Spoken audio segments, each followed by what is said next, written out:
Hello, hello, hello. Almost Shabbat Shalom. Hello, everyone. Okay, let's see who is here. Who is not here?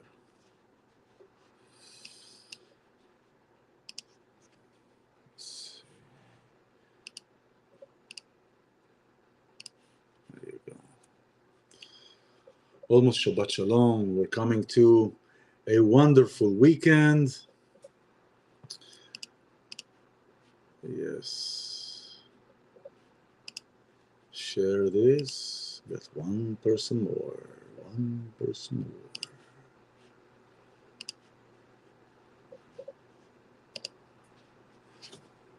How are you doing? Well, granted that you cannot answer right away, you can type, but it's good to be here. It's good to be here again. It's almost Shabbat. It's a great day. Great things are happening, especially if we pay attention. Especially if we pay attention that great things are happening, then the things are happening. There's a lot of what's going on, a lot of energies that are fluctuating. It's like the ocean when it's when the waves are just uncertain. There are gusty winds and everything. So there are energies going all around. The rise of anti-Semitism, again, it's like a hipster thing. It's like, it's really baffling. Is it really the will of certain people? Are they being driven by certain other institutions or individuals to act in a certain way?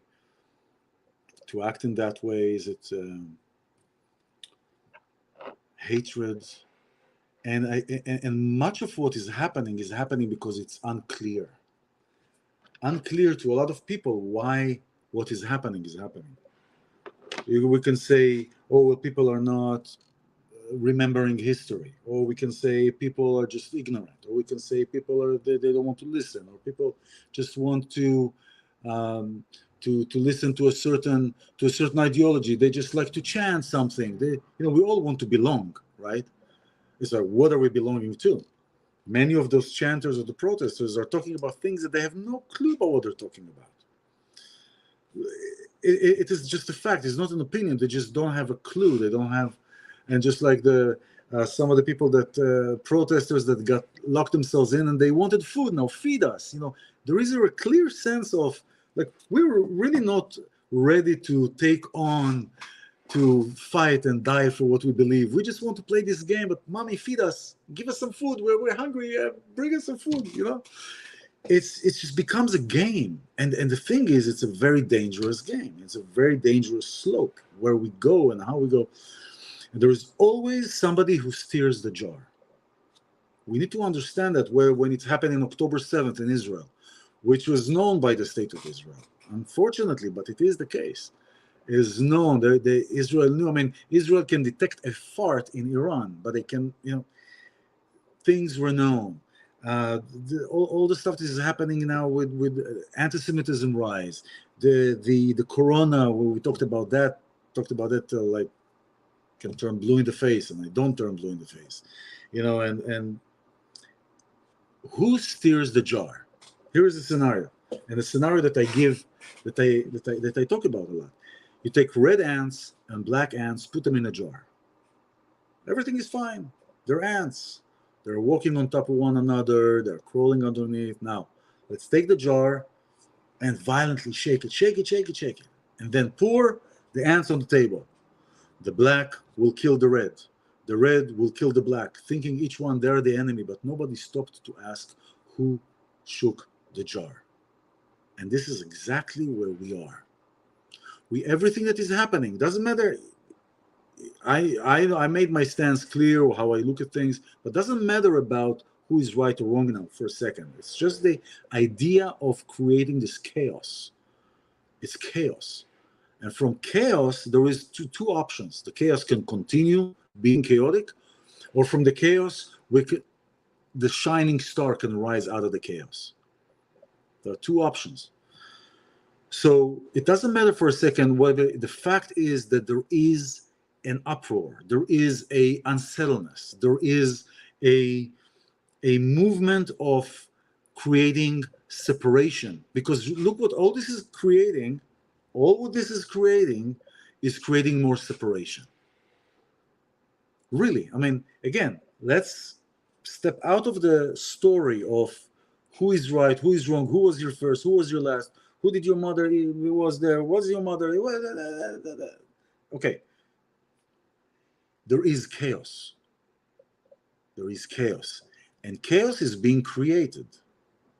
Just like night is being created, just like darkness is being created. Darkness is not the absence of light. Darkness was created as an entity. So there is energy. And darkness, I'm not talking about, oh, there is darkness in the room, there is light now, or I don't see anything. I'm talking about the darkness. When you can walk into a room, that is completely lit. Every corner of it is lit, but you feel the dark energy. You feel the dark matter and energy that is there. So I'm not talking about the light itself. I'm talking about physical lighting.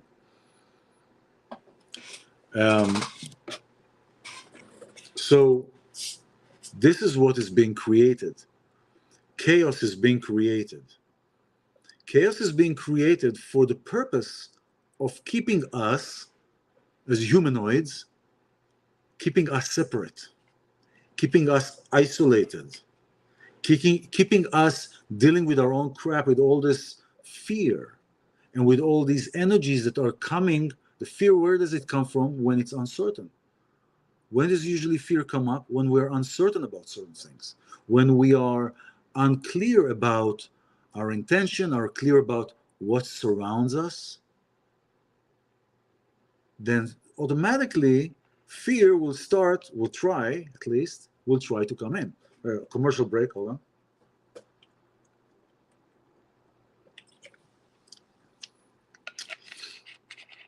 Right? So when there is uncertainty, what our minds thrive on knowing, on certainty, on a plan, on this is what I'm going to do. If I'm not going to do this, oh, what happens? It's okay. We're an adaptable species. We learn how to adapt. We learn how to improvise, right? But some are so sold and so addicted to what is supposed to happen that when what's supposed to happen is not there anymore, something else happens, lose all track. And so this intent of creating chaos, intentionalized chaos in our lives, is for a lot of parts being succeeding, because there are a lot of people in chaos, a lot of people in conflict.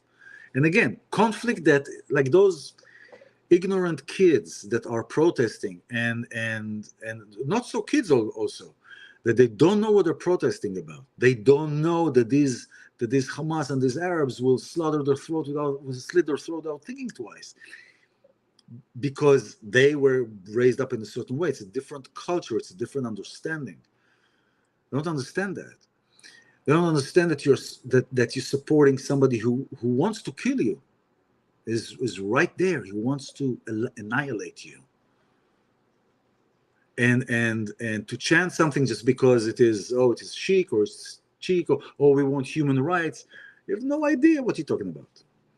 So those kind of actions also come from fear, when they want to belong, and those who are wanting to create these movements find those targets that are not sure, that we want to belong, we want to create a change. Okay, let's feed you this. It's like in a relationship. Let's say there is somebody in a relationship that their wound is about needing to prove, because they were in different family situations where they had to prove themselves all the time. They had to prove and to ask for validation from one of the parents, for the mother or the father. So a lot of time their disposition is about giving, and many times it overpowers their own will of what they want. So they are people pleasers. My son Itan and my daughter Ariana, they had a song, People Pleaser, just coming up. There was a plug. I didn't realize it until I said it. Anyway, so people pleasing, right? wanting to people please. So what happens? You have a people pleaser, somebody who's a people pleaser, and walks around and they want to give, they want to do, they want to take care of somebody, they want to do this, and comes along somebody who their wound is they were always been taken care of. They're always been receiving. They'll be receiving. So person who wants to give meets a person who is used to get. Oh, what a perfect match. We meet always through our wounds. So there comes the wound. Oh, we think it's a perfect match, but it's not, because it's a wound washing a wound. It's like, and then one person wakes up and then the other person says, hey, what happened? What happened? Why is this changing? Well, because one person start healing from their wounds. They start healing from their wounds. So the other person doesn't know what happens. This is exactly, I'm taking that scenario and putting it here now. This is what happens when people are being converted or being brainwashed. And this is what happens to many of these kids, where they don't know anything and they need to be needed. There are many people, many of those that are unpopular in school, or they just want to belong to a group that gives them the sense of meaning. And isn't all this journey that we're doing is about creating meaning, something that is meaningful to us? And what is something that is meaningful to us? Something that we can be tied to, connected to, bonded with. Then it becomes meaningful. If it's something that is just fly by night, it's not meaningful. So you meet somebody, okay, next. It's not meaningful. It didn't stay to sustain something. And this is what the those who want to create the shakiness, so we stay in fear, so we stay disconnected, so we stay in chaos, so other things can happen. Biden just approved so many billions of dollars to accept more refugees from the Middle East. I don't know how is that going to fly, but if it's going to fly like it flew until now, this is going to be very soon more chaos, the chaos of racism. But again, this is all orchestrated. So we need to be above this. The portion of this week, Aharei Mot, is talking about the duties of the high priest in Yom Kippur, in the Day of Atonement. So there are certain levels of atoning, meaning, for example, there are things between you and me, you and I, like what is called between Adam lechavero, between a person to his compadre. Yeah? Could be something like somebody I know, somebody I don't know. That is something that the prayer and Yom Kippurim doesn't resolve. This is something that we need to resolve, which brings the power of the prayer. The power of the prayer. Prayer has a significant power. It's creating a ripple effect. It's creating a ripple effect that vibrates. And somebody who is looking for somebody, is looking to resolve something, looking to invite something into their lives, will pray and will send their intention, the frequency of their intention out in the ether. And somebody will listen. And that's how we're connected. And they call. And that's how we're connected. If you listen, or if you intend to manifest something, this is something that I do when I work with clients on manifestation, is to imagine, but imagine is not enough. It's to imagine and to create that feeling of already having that which you want in your presence. Is to create that scenario. It's like a holograph. It's like hologram, to create that scenario in your existence already. So you are already living it before you even have it. Because really it's perception, right? So it's a perception of life. If you look at somebody who is rich, they don't have to worry about how they dress. They dress what they want. Versus somebody who is many times, not all the time again. Everything has an exception to the rule. But there are those who will try and look in a certain way. And you can tell.